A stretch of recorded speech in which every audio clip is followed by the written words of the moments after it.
Hey, you guys, it's Kim, and I just wanted to actually just give a couple of thoughts here about something I've been pondering. And so I love to share these ideas with people as I'm thinking about them because it actually helps me flesh out. I'm an extrovert, so talking about stuff helps me actually know what I think and helps me have ahas for myself. So I'm just kind of talking to myself. You can overhear me if you want. But I've been thinking a lot about one of the monster tracks I talk about in my book is the all or nothing, where something is either all or not, like yo-yo dieting. I'm either on or I'm off. Or even in politics, religion, I'm either right and you're wrong. You know, it's right, wrong, good, bad, judgment. And how that affects what I've been noticing in myself is how it affects when I feel something wonky, when I feel like usually how it works is you're going to feel something like not good. You're going to feel, or you can feel something good too, but we don't notice those times. But I'm trying to just investigate the negative emotions that plague us in many times in our life. You know, we'll have insecurity, we'll have self-doubt, we'll have jealousy, we'll have resentment. We get our feelings hurt. We take things personal. We get angry. Those types of feelings. When you feel something, go to the thought and see what thought created that emotion, because it's always preceded by an emotion. So what I've been noticing though for myself is when I have these thoughts that create these negative emotions, I'm trying to move to the observer place of it and really investigate those thoughts and say, okay, because here's what I know. The truth is very arbitrary. And the truth, if I'm looking at something regarding myself with certain glasses, I'm just gonna put these glasses on, and I see myself a certain way, like I'm not good enough, I'm not perfect, I'm fat, I'm ugly, I'm stupid, I'm whatever, and that's kind of my deep groove. If I have those glasses on, that's really the only truth I will allow myself to see. It's part of what I call mental bloodhounds in the book. The book talks about your reticular activating system and how the minute you decide something emotionally is true for you, whether it's about you, someone else, a political belief, a religious belief, it doesn't really matter. It just needs to have emotion. Emotion will embed that and cement it, cement it, cement it. So the minute I decide something emotionally that's true, that becomes my truth, because my brain will not allow any other truth to come in, because that's the brain's job. The brain, part of the reticular activating system of your brain, the mental bloodhounds, is you give it a scent, and your brain will only let what you've told it is true in. So if I already think let's talk about health and weight loss, because that's more my history, my experience, and for myself, for sure. So if I don't think of myself as a healthy person, if I think of myself as always struggling, I never can do anything, I always put weight back on, I'm always eating crap, I'm never exercising, no. So those glasses are what I'm wearing, and people have said to me over the years, but Kim, it's the truth. It's true. And it's not that it's not true, it's just not the only truth. So when you open yourself up to other possibilities that could be true as well, that you just happen to not be looking at. Like I'm right now in a hotel room in Nashville. I've been gone, and I'm gone now. I'm doing an event tomorrow in Nashville, my Heal Yourself, Heal the World.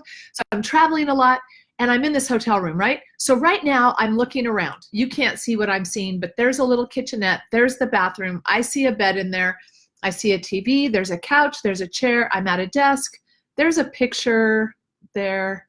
There's the door. That's what I see. Is that true? Yes, it's true. Is it the only truth that is in my vicinity? No. In fact, I'm not hearing the heater turning on, and I'm not sensing the little vibration of the lights that are on. And outside my curtains, there's trees, there's grass, there's cars, there's cement, there's pavement, there's buildings right outside that window. I can't see it. My curtains are closed, but that's really, I looked out there. That is what's out there. So this is what I'm getting at with all or nothing. When you believe something to be the truth, you're trapped by it. Because you will, number one, your brain will only let you see the evidence that confirms that you're right about it. Good for you. When people say, yeah, but Kim, it's true. It's true that I can't lose weight, or I can't. Well, here's what I say. Does that truth really serve you? Is it true? Okay, it could be one of the sets of glasses you're wearing. That is a truth, of course. In fact, the strongest ammunition that deceit has is the thread of truth that runs through it, because that's what snags us, doesn't it? The truth about those things snag us, and then we think, well, then it's all true. No, it isn't all true. Because if I put these glasses on and go, wait, hang on, my hair. I can't look at myself and do my hair. It's because it's backwards. But if I put different glasses on and open myself up to a different thought, to a new idea that could be just as true, like the things out of the window, like the things about, you know what? Hey, I'm better today than I was. Hey, what if I just looked at all the positive things I do? What if I say, hey, you know what? I'm not dead yet, so I still have time to get healthier. I can work on that right now. Doesn't mean I'm always going to be that way just because that's how it's been, or just because that's the only evidence my brain will allow in.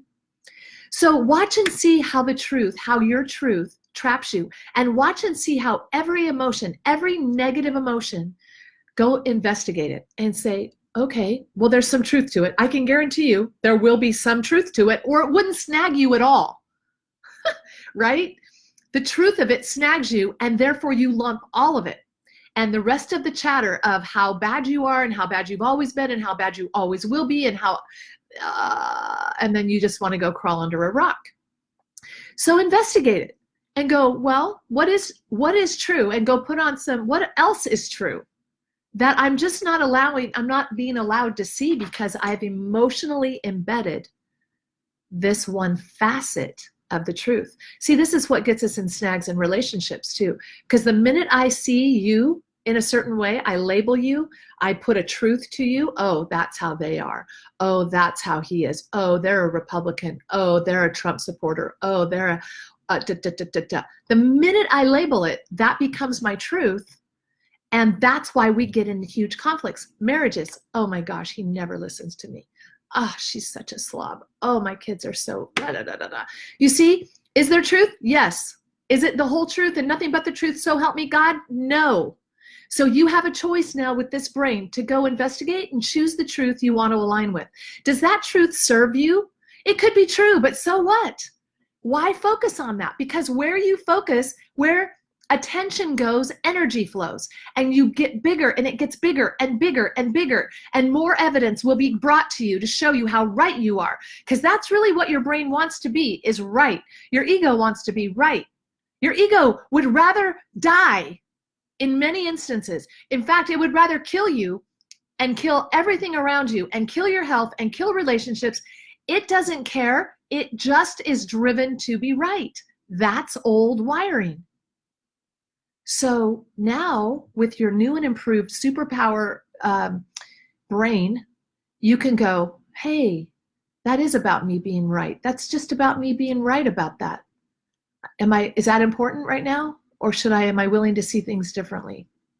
Am I willing to look at another truth? Am I willing to not lock them in with my judgment about them because they're always that way, because I'm always that way? Because that belief won't serve me. I can be right about it, but I want to be happy. So what belief, what truth do I want to be cognizant of and give my attention to? Because once I give attention to it emotionally, I start rewiring that stuff inside of me. Emotionally, I start looking at new truths, and more, it's like when you're going to buy a car, right? The minute you decide on a red Corvette, holy cow, everybody has a red Corvette. It's because you're allowed to see it now. It was always there, but you were not allowed. Your brain is blocking stuff out that you haven't told it. It's only going to show you what you believe to be true. Change your truth, because the truth can change and it can set you free if you choose a truth that sets you free.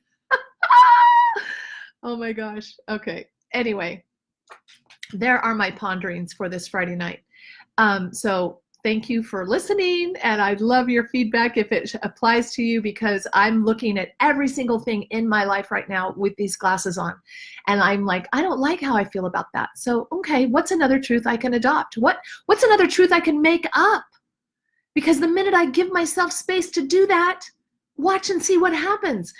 If you're honest about it, if you're out to prove this theory wrong, guess what's going to happen? You're going to go, yeah, I tried that, Kim. It didn't work. Okay. Thank you for playing. But if you are sincerely wanting to release yourself of some of these truths that are trapping you, just try this on, see what happens. Let me know. I'd love to hear about it.